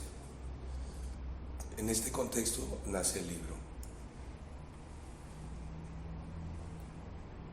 Pero es muy notable que el planteamiento no sea, Dios mío, ¿por qué tratas así a tu pueblo? Sino más amplio. Señor, ¿qué hay entre el hombre y tú? ¿Por qué tanto dolor? Ciertamente el dolor no se limita a Israel. Sí.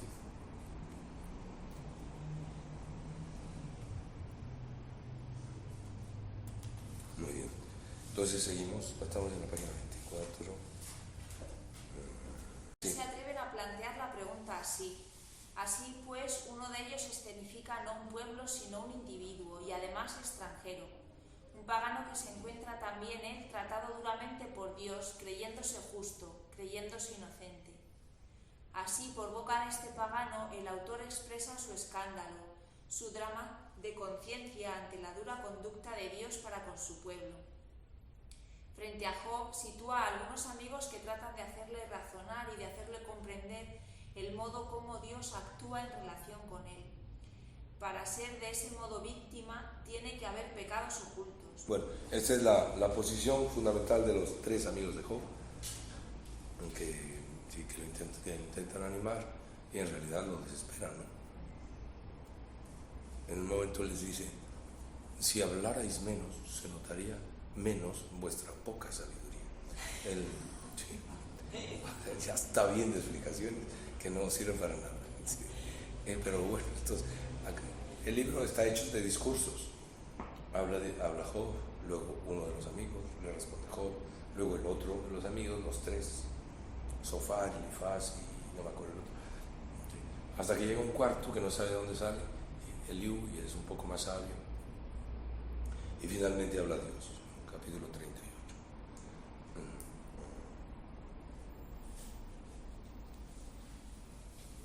En fin, la respuesta de los 3 amigos es esta que se ha hecho aquí.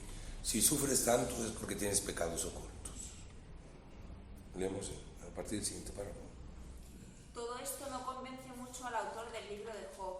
Por ello, el clamor de Job se eleva más alto y más fuerte y de modo más intenso que los razonamientos de los teólogos conformistas que son amigos suyos. Y Dios ha querido que este gran grito de escándalo ante la conducta de la providencia perviva hasta nuestros días. Dios ha querido que este hombre, para el que los razonamientos teológicos de su tiempo parecían intolerables y totalmente insuficientes, grite hasta nosotros. Alguna razón tiene que haber para esto. Pues sí, alguna razón tiene que haber. Según Chesterton, hay más grandeza literaria en el libro de Job que en las tragedias griegas. Que ya es decir, porque en la tragedia griega también está esta pregunta. Pero en Job se plantea de modo todavía más dramático. Sí. En fin, no hablaré más de Chesterton, pero hay que recordarlo alguna vez. Su introducción al libro de Job es muy valiosa.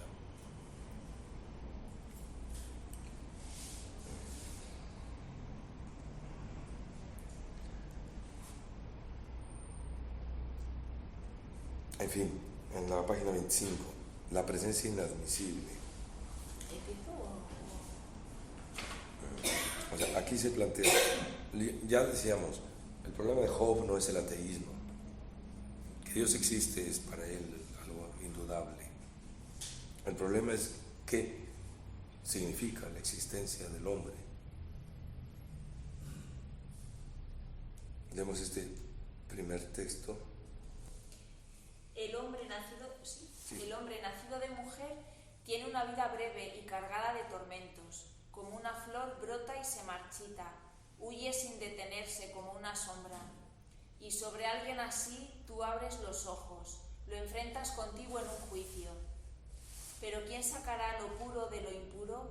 Nadie, ciertamente, ya que sus días están determinados y tú conoces el número de sus meses.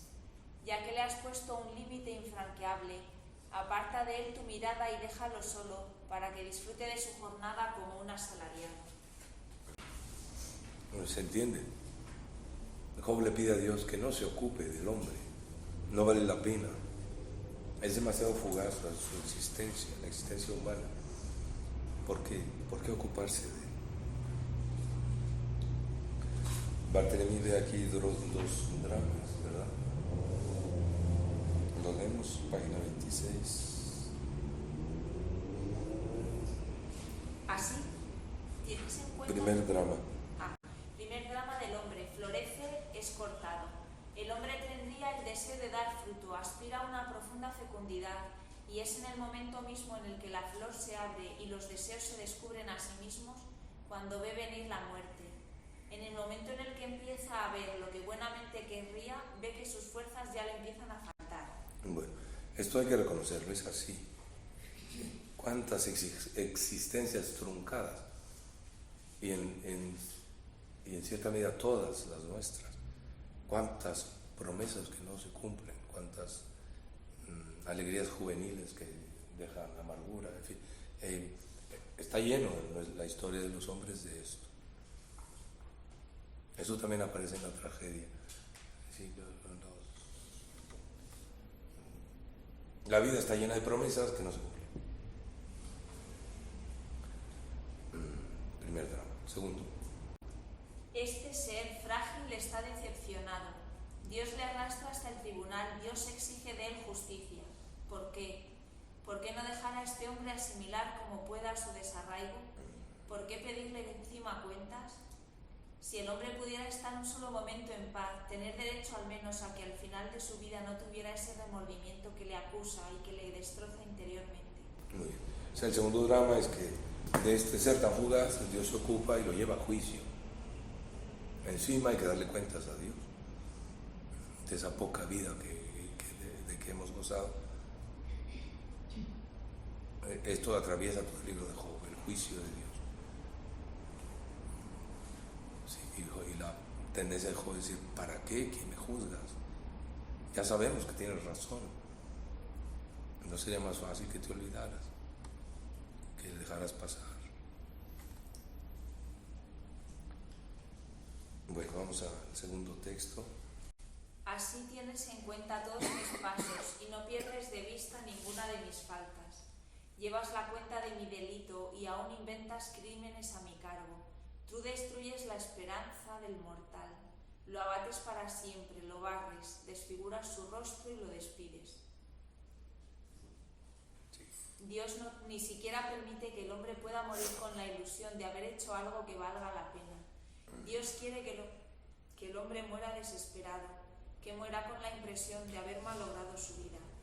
Si al menos Dios pudiera evitar esta nostalgia inconclusa, esta conciencia insatisfecha que destruye su paz. Recordemos que todo esto es el hombre viejo, ¿sí? Que todos llevamos dentro, por eso nos toca a todos profundamente lo que dice Job. Pero sabemos que hay otra respuesta en Cristo.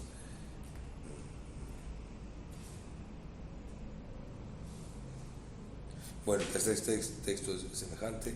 Déjame tranquilo. Que esté un poco tranquilo, me voy enseguida. O no lo leo, padre. No, vamos, es que no tenemos tanto tiempo.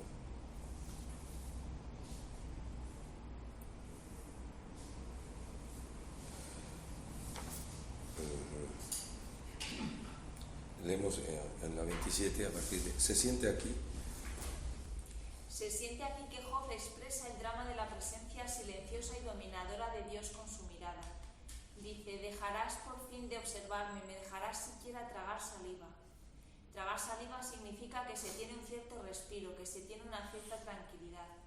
Y de hecho Job está de tal modo impresionado y crispado por la mirada de Dios fija sobre él que no puede ni tragar. Lo que hace sufrir a Job es exactamente lo mismo que hace que alguien no se encuentre a gusto si la ventana de sus vecinos está a 2 metros de su habitación y no tiene cortinas. A uno le gusta encontrarse en su casa, pero bajo esa mirada de Dios nadie puede estar en su casa. No se tiene nunca ese momento de distensión en el que se puede decir nadie me mira. Hay que estar siempre representando un papel. Siempre hay que contenerse ante uno que está permanentemente delante.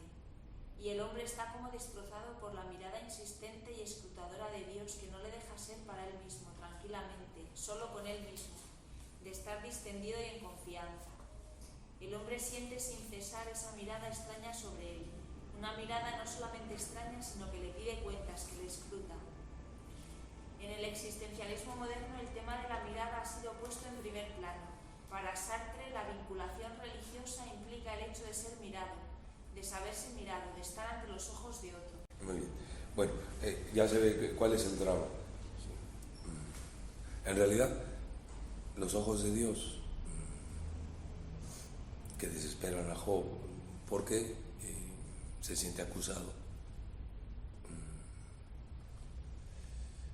son el descanso del creyente.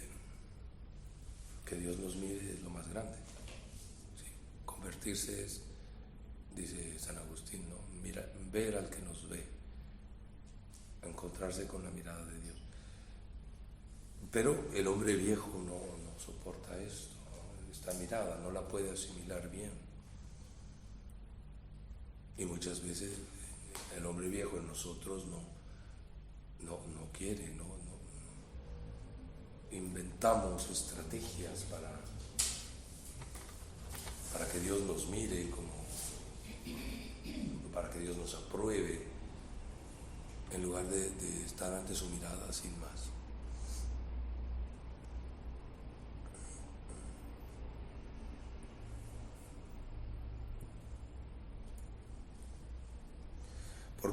¿Por qué Job tiene esta sensación si él es bueno? Se siente reprobado por Dios, por los sufrimientos que tiene que padecer. Según la teología, la mala teología de sus amigos, si se porta bien, le tiene que ir bien. El problema que plantea Job es que no es así. Entonces, ¿qué ve Dios en mí para reprobarme de esta manera?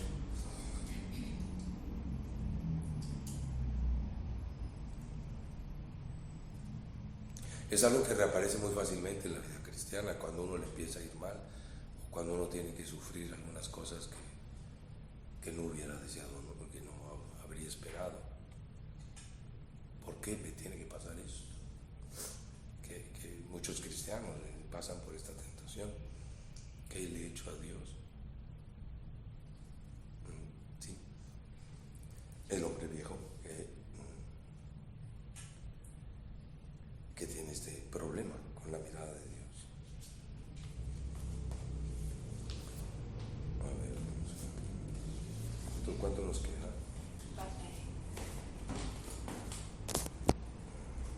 15 minutos.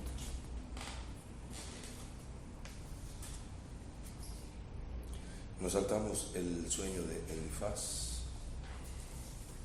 Es importante en el libro de Job, una especie de pesadilla que tiene uno de los amigos de Job y la cuenta. Pero no tenemos tiempo. Vamos a la página 29, el doble escándalo de Job ante Dios.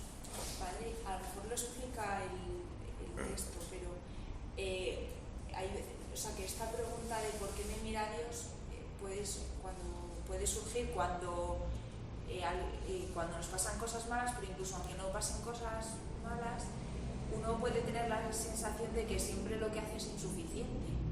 Ajá. Y eso en verdad sí que es real. Sí. Entonces Dios nos tiene que reprobar. No, es que ya, claro. ¿O sí? El hombre viejo siente que sí. Dios, ¿cómo me va a amar? Mejor que se olvide de mí.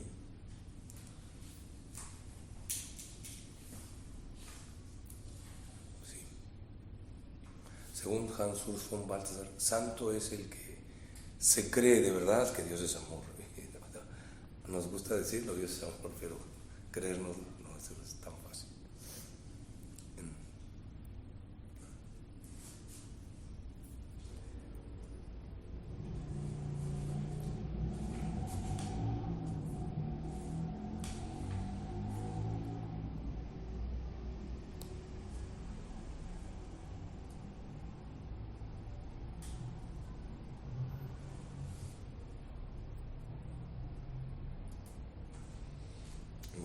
Vamos a la parte más sintética, el 29, el doble escándalo de Job ante Dios. En realidad, Job experimenta ante Dios un doble escándalo. Primero, ¿cómo es posible que el Creador Todopoderoso permita que el hombre vaya a la muerte?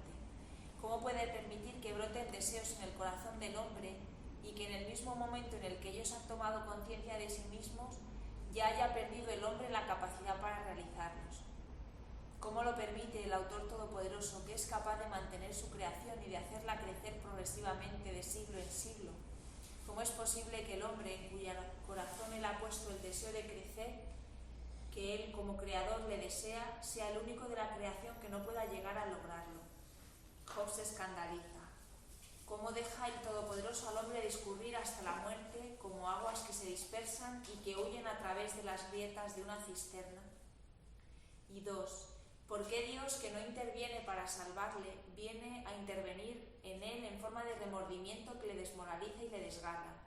De modo que ni siquiera sus últimos instantes son de paz y de olvido, sino instantes de angustia y de obsesión por una vida perdida.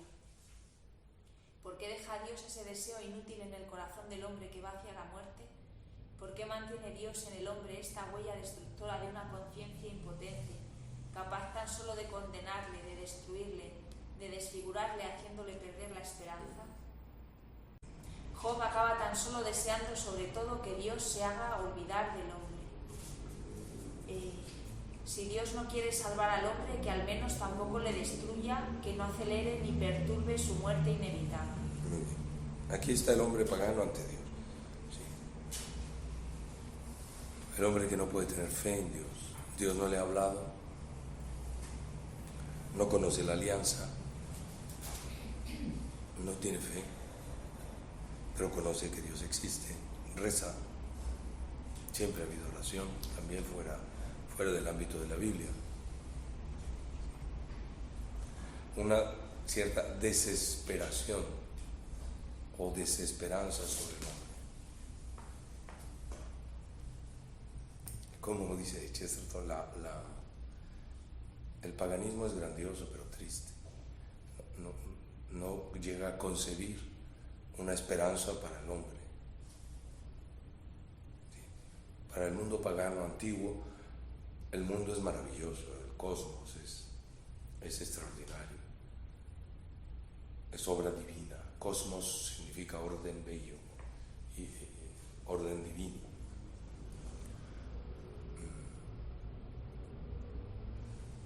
Sí, pero el hombre, ¿qué lugar tiene ahí?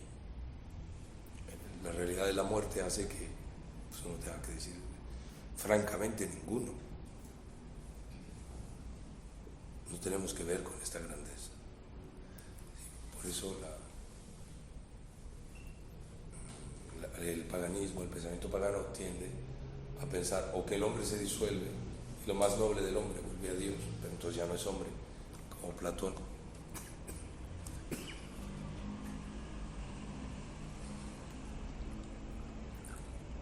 O que simplemente el hombre se disuelve en la naturaleza.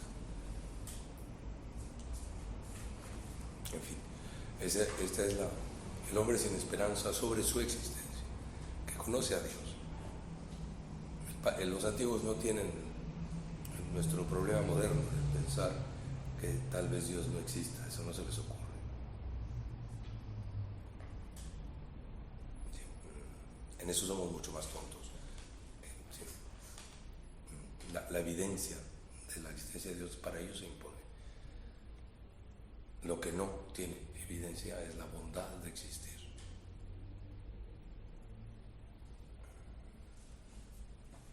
Vamos a la blasfemia de Job. ¿Sí? Sin embargo, Job sabe bien que Dios no nos abandonará nunca y se lo reconoce a Bildad de Suá, que le aconseja no pedirle cuentas a Dios. Es el texto conocido como el de la blasfemia de Job y merece tal nombre. Dios es capaz de comprender a un blasfemo como este, porque son raras las blasfemias que tienen como motivo una tal exigencia. Sí, yo sé que es así. ¿Cómo un mortal podría tener razón contra Dios? Si alguien quisiera disputar con él, no podría responderle ni una vez entre mil. Su corazón es sabio, su fuerza invencible. ¿Quién le hizo frente y se puso a salvo?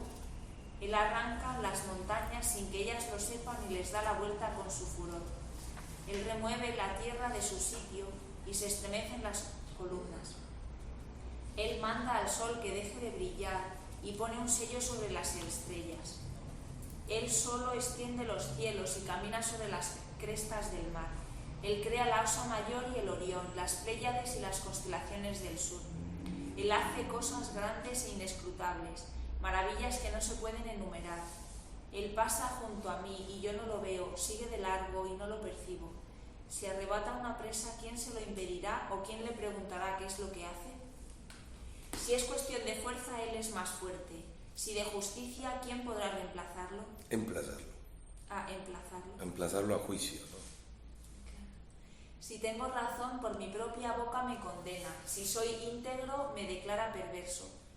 Yo soy un hombre íntegro, nada me importa de mí mismo y siento desprecio por mi vida. Todo es igual. Por eso digo, Él extermina al íntegro y al malvado. Si un azote siembra la muerte de improviso, se ríe de la desesperación de los inocentes. Muy bien, esa es la blasfemia de Job. A Dios no le interesamos. Y da igual si uno es justo o injusto.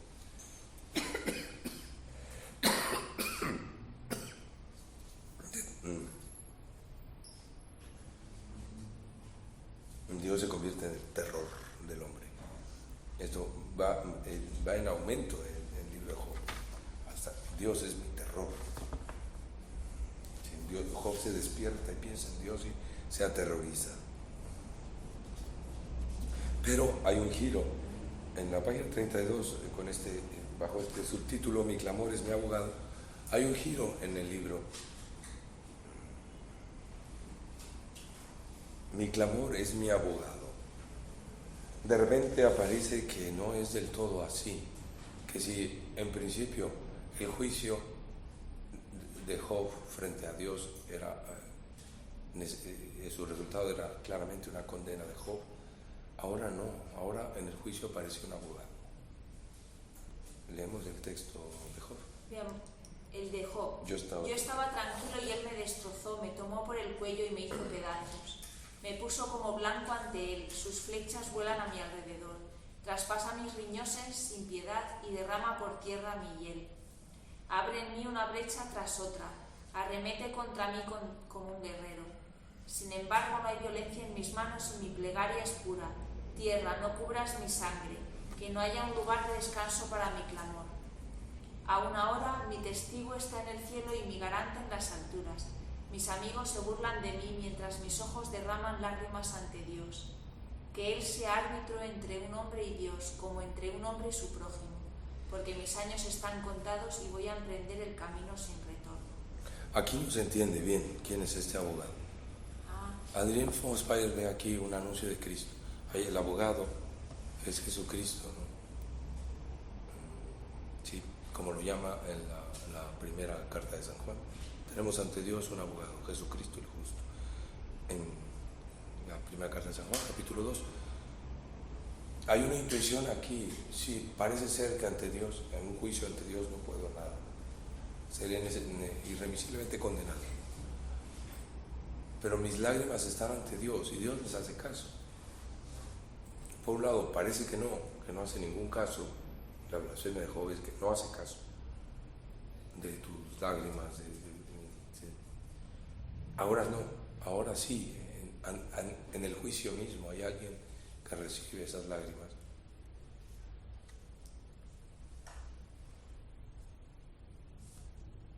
Es curioso, hay un árbitro entre Dios y Job. Árbitro es juez. Pero si Dios es el juez, aquí no se entiende, aquí desbordamos hacia el Nuevo Testamento. Cuando Jesús dice a Nicodemo, el que cree en mí no es juzgado. El Padre ha puesto el juicio en mis manos.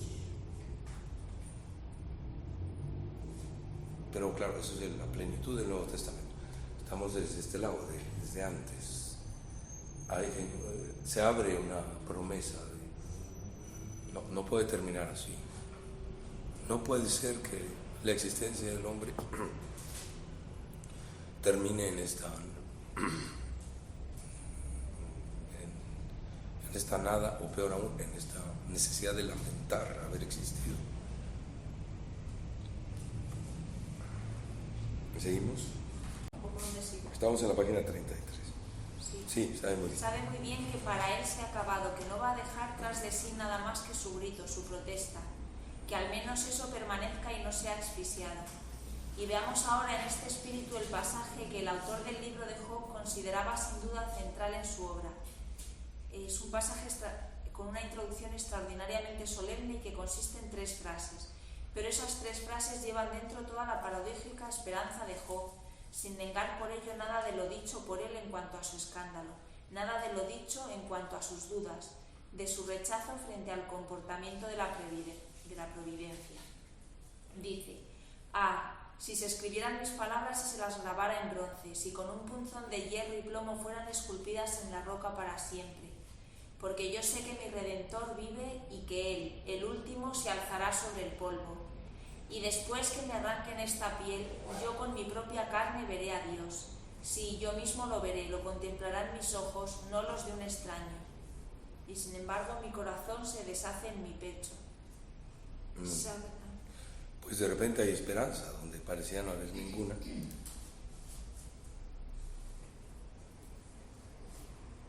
Sé que mi Redentor vive.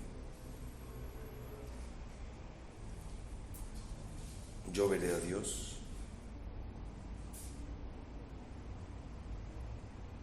Hay esperanza. ¿Seguimos?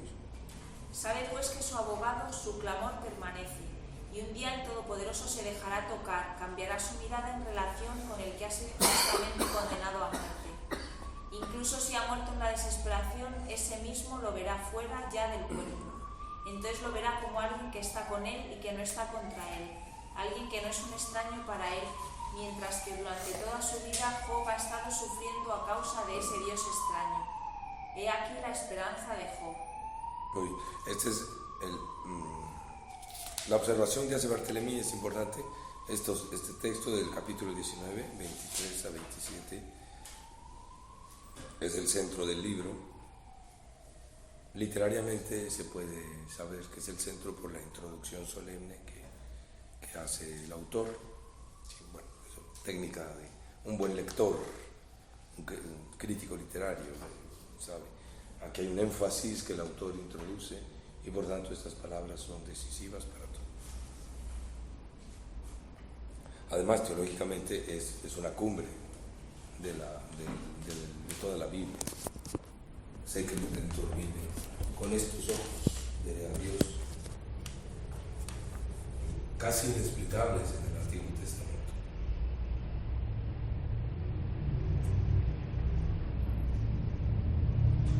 Claro, nos gustaría desvelar que el Redentor es Jesucristo, pero estamos en el siglo VI a.C. Y es necesario sentir cómo la fe de Israel se abre aquí a una esperanza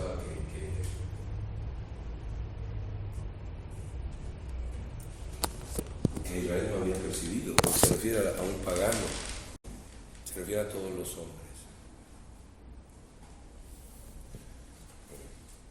En la página 34, estas palabras del libro: ¿acaso no tiene Shaddai un tiempo distinto? Shaddai es un nombre de Dios, el nombre que usan los patriarcas, y no se sabe bien qué significa, probablemente todopoderoso. Lo dice en la nota, ¿verdad? ¿No tiene un tiempo distinto? Sí, lo tiene.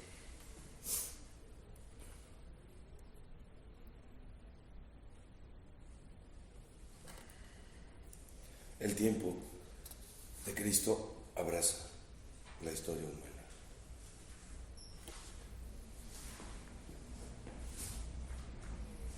Y son las 8, tenemos que terminar.